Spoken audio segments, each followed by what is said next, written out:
കൃഷ്ണ ശിവരാജ് അല്ലേ മോളുടെ? ഓക്കെ, മോളുടെ ഡേറ്റ് ഓഫ് ബർത്ത് പറയൂ. 21 21 1 21/1 2008. 2008. ആ, സമയം 10:20 AM. 10:20.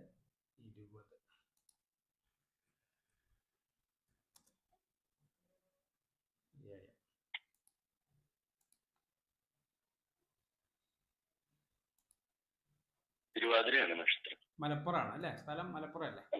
മഞ്ചേരി. മഞ്ചേരി.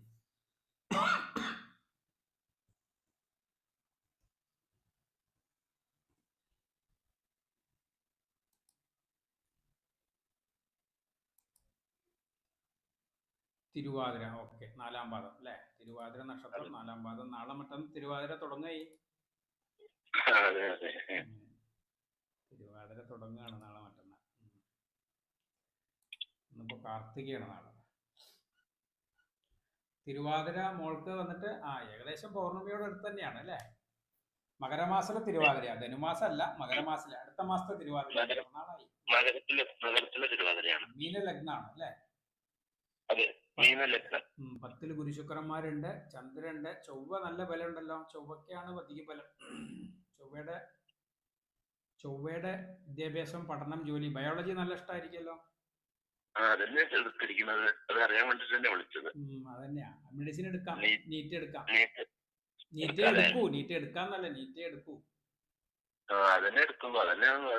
നീറ്റേ എടുക്കൂ, വേറൊന്നും എടുക്കില്ല. ചൊവ്വയാണ് അതീവ ബലം. ചൊവ്വയ്ക്ക് അതീവ ബലമാണ്. നീറ്റിൽ നന്നായി ശോഭിക്കും ചെയ്യും. നന്നായി ശോഭിക്കും. നീറ്റേ എടുക്കുള്ളൂ. നീറ്റിൽ നന്നായി ശോഭിക്കും. ഇപ്പൊ നടക്കുന്നത് വ്യാഴദശയാണ്. വ്യാഴദശ ലഗ്നാധിപന്റെ ദശയാണ് നടക്കുന്നത്. വ്യാഴദശയില് അവസാനാണ് അല്ലേ? രാഹുവിന്റെ അപഹാരാണ്. 22/1/26 മുതൽ ശനി തുടങ്ങും അല്ലേ? ശനിയുടെ തുടക്കം. ശനി പക്ഷെ 6-ല് കേതുബന്ധത്തോടു കൂടിയാണ് നിൽക്കുന്നത്. ചിങ്ങരാശിയാണ്, കുഴപ്പമില്ല. ഗുരുവിന്റെ ദൃഷ്ടിയുണ്ട് ശനിക്ക്. ശനിദശ അത്ര വലിയ ദോഷം ചെയ്യില്ല. അല്ലെങ്കിൽ ഒരു ചെറിയ ഗുരുദശയിൽ പഠിക്കുന്ന പോലെ അല്ല ശനിദശ വരെ. പക്ഷെ ഇവിടെ എന്തായാലും ശനി ദോഷം ചെയ്യില്ല. ശനി കേതുവിന്റെ ബന്ധം ശനിക്കോ ചൊവ്വക്കോ വന്നു കഴിഞ്ഞാൽ ശുഭനാവും. അപ്പം ശനി ഓൾറെഡി ചിങ്ങരാശിയിൽ 6-ല് നിൽക്കുന്നത് ലഗ്നത്തിനെ കേടുവരും. അതേപോലെ തന്നെ ഗുരുവിന്റെ ദൃഷ്ടി വരും. ഗുരുവിന്റെ ദൃഷ്ടി വരുന്നതുകൊണ്ട് ശനിദശ നന്നാവും. ശനിദശയിൽ ഇത് പഠിക്കാം, കുഴപ്പമില്ല. അവയോഗ ദശയാണെങ്കിൽ പോലും നീറ്റ് തന്നെ പഠിക്കുള്ളൂ. നീറ്റിനെയാണ് ഏറ്റവും നല്ലത്.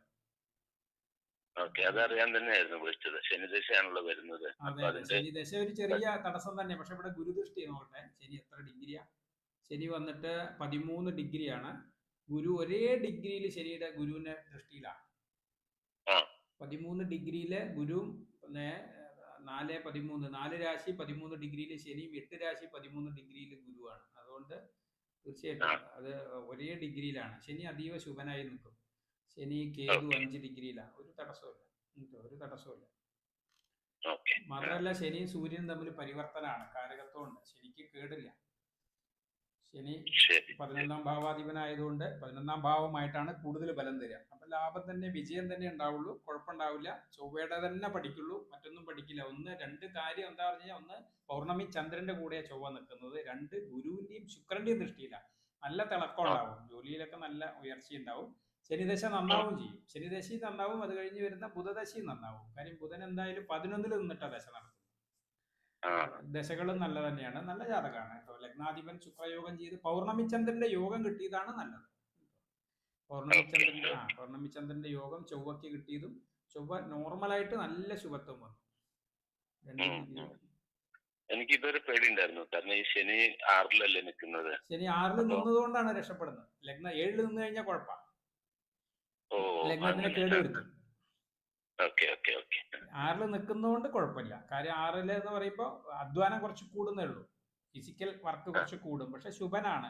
മാത്രമല്ല ഗുരുവിന്റെ ലഗ്നാധിപന്റെ ദൃഷ്ടിയിലാണ്. ലഗ്നാധിപന്റെ എന്നല്ല, നൈസർഗിക ശുഭനായ ഗുരുവിന്റെ ദൃഷ്ടി. ഒരേ ദൃഷ്ടി 13 ഡിഗ്രി രണ്ടുപേരും ഒരേ നന്നായി പഠിക്കുന്നുണ്ട്. അല്ല, പഠിക്കാൻ ഒരു തടസ്സമില്ല.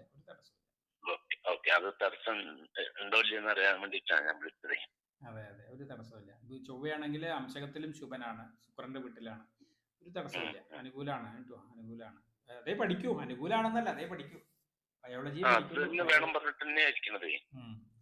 അപ്പൊ അത് ഞാൻ ഇങ്ങനെ ചെറിയൊരു പേടിക്കാരനാണ്. ഇല്ല ഇപ്പൊ ഈ അഷ്ടമശനിയോ ജന്മശനിയോ ഒക്കെ ഉണ്ടെങ്കിലാണ് തടസ്സങ്ങൾ വരുള്ളൂ. അപ്പൊ അതൊന്നുമില്ല.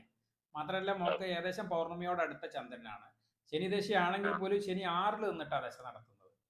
6 നിന്ന് കേതുബന്ധത്തോടു കൂടി ഗുരുദൃഷ്ടി വാങ്ങിച്ചിട്ടാണ് സൂര്യനുമായിട്ട് പരിവർത്തനം ഉണ്ടാകുക. ദശ ദോഷം ചെയ്യില്ല. ചെറിയൊരു എന്താ പറയാ, ഒരു മെല്ലെപ്പോക്കൊക്കെ ഉണ്ടാവും. പക്ഷെ അതൊന്നും പഠനത്തിനെ ബാധിക്കില്ല. അധ്വാനം കുറച്ച് കൂടും. മെല്ലെപ്പോക്ക് മീൻസ് ഫിസിക്കലായിട്ട് കുറച്ച് ഒന്ന് ഹാർഡ് വർക്ക് ചെയ്യേണ്ടേക്ക് വരും. ഹാർഡ് വർക്ക് ചെയ്യാൻ റെഡിയാണ്. അത് ഗുരുദശയുടെ ആ സ്മൂത്ത് ഉണ്ടല്ലോ, അത് നമുക്ക്. പിന്നെ അതല്ല, 4ാം ഭാവത്തിന് എത്ര ഗ്രഹങ്ങളാ? ചന്ദ്രൻ, പൗർണമി ചന്ദ്രൻ നിൽക്കുന്നു 4-ല്, ഗുരുവും ശുക്രനും 4-ലേക്ക് നോക്കുന്നു. 4ാം ഭാവം അതീവ ബലമായില്ലേ. 4ാം ഭാവാധിപൻ ബുധൻ വന്നിട്ട് 11-ല് നിൽക്കുന്നു. അപ്പൊ അതുകൊണ്ട് തന്നെ പഠിക്കാനൊക്കെ ടോപ്പായിരിക്കും, നല്ല രീതിയിൽ പഠിക്കാൻ പറ്റും. നല്ല അവസ്ഥയുണ്ട്, നല്ല ജാതകം. Okay, thank you. മെഡിസിൻ എടുക്കുന്നതിൽ നമ്മൾ അതേപോലെ നമ്മളിപ്പോൾ ഒരു മെഡിസിന് വന്ന കുട്ടീനെ ജാതകമാണ് നമ്മൾ നോക്കിയത്. മെഡിസിൻ എടുക്കാനുള്ള പ്രധാന വിധി എന്ന് പറയുന്നത് ചൊവ്വയാണ് ശുഭത്വം വരേണ്ടത്. ചൊവ്വയുടെ ശുഭത്വം വെരി ഇമ്പോർട്ടൻ്റ് ആണ്. കാര്യം നിർവികാര ഗ്രഹമായിട്ടുള്ള ചൊവ്വയില്ലാതെ രക്തം കണ്ടാൽ ഭയം വരുന്ന ഒരവസ്ഥയിൽ നമുക്ക് ഒരിക്കലും മെഡിസിൻ എടുക്കാൻ പറ്റില്ല.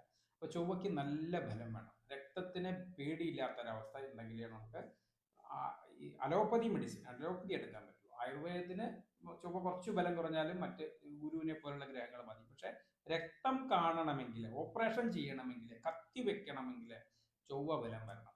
അതാണ് പ്രധാനമായിട്ടുള്ളത്. ചൊവ്വയ്ക്ക് ശുഭത്വം ഉണ്ടാവുക, ചൊവ്വയ്ക്ക് ഗുരുവിൻ്റെയോ ശുക്രൻ്റെയോ ദൃഷ്ടി യോഗം, അല്ലെങ്കിൽ പൗർണമി ചന്ദ്രൻ്റെ ദൃഷ്ടി യോഗം. ഈ കുട്ടിക്ക് ഇപ്പോൾ പൗർണമി ചന്ദ്രൻ്റെ യോഗമുണ്ട്, ഗുരുവിൻ്റെയും ശുക്രൻ്റെയും ദൃഷ്ടിയുണ്ട്. ചൊവ്വയില്ലാതെ മറ്റൊരു ശുഭത്വം ഇല്ല. മെഡിസിനെ എടുക്കും, കണ്ടാൽ നമുക്ക് പറയാൻ പറ്റും.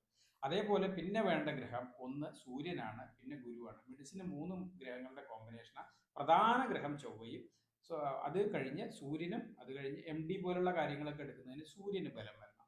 സൂര്യനും അത് കഴിഞ്ഞിട്ട് ഗുരുവുമാണ് ബലം വരേണ്ടത്. അത് 3ഉം പൂർണ്ണമായും ബലമുള്ള നല്ലൊരു ജാതകമാണ് കണ്ടത്. അതുപോലെ ഉള്ള നല്ല ജാതകങ്ങൾ നമുക്ക് കാണാനുള്ള ഒരുപാട് നല്ല യോഗം ഉണ്ടാവട്ടെ. എന്തായാലും നമ്മൾ ഏകദേശം 1 മണിക്കൂറോളമായി. ഇനി എന്തെങ്കിലും സംശയങ്ങൾ ചോദിച്ചിട്ടുണ്ടാവും. ദശാവഹാരം ചിത്രങ്ങളിൽ ഏത് ഗ്രഹത്തിനാണ് കൂടുതൽ ബലം അങ്ങനെ പറഞ്ഞുകൂടാ. അത് ജാതകത്തിന്റെ ദശാവഹാര ചിത്രങ്ങൾ എന്ന് പറയുന്നത് ലഗ്നാധിപന്റെ ആണോ, 5ാം ഭാവാധിപന്റെ ആണോ, 9ാം ഭാവ, പൊതുവെ നമുക്ക് ദശാവഹാരങ്ങൾ പറയുന്നത് 1, 5, 9 നമുക്ക് ഗുണം തരിക. പിന്നെ ഏറ്റവും കൂടുതൽ ഗുണം തരുന്നത് ത്രികോണാധിപന്മാരായ 1ാം ഭാവാധിപൻ, 5ാം ഭാവാധിപൻ, 9ാം ഭാവാധിപൻ എന്ന് പറഞ്ഞ 3 ഗ്രഹങ്ങളുടെ പ്രധാനമായിട്ടും നമുക്ക് ദശകളും ഗുണം ചെയ്യും. അതായത് ഏത് രാശിയുമായിട്ട് ബന്ധം വന്നു അതനുസരിച്ച്. പിന്നെ അത് മാത്രമല്ല, 1, 5, 9 ഭാവദശ ആണെങ്കിൽ പാപഗ്രഹത്തിന്റെ യോഗം, ചൊവ്വയുടെയോ ശനിയുടെയോ രാഹുവിന്റെയോ ബന്ധം വന്നിട്ടാണ് നിൽക്കുന്നതെങ്കിൽ ഒരുപക്ഷെ ദോഷമായിട്ടാണ് വരിക. കാര്യം അത് എത്ര ഡിഗ്രിക്ക് എന്നുള്ളത് വളരെ പ്രധാനമാണ്.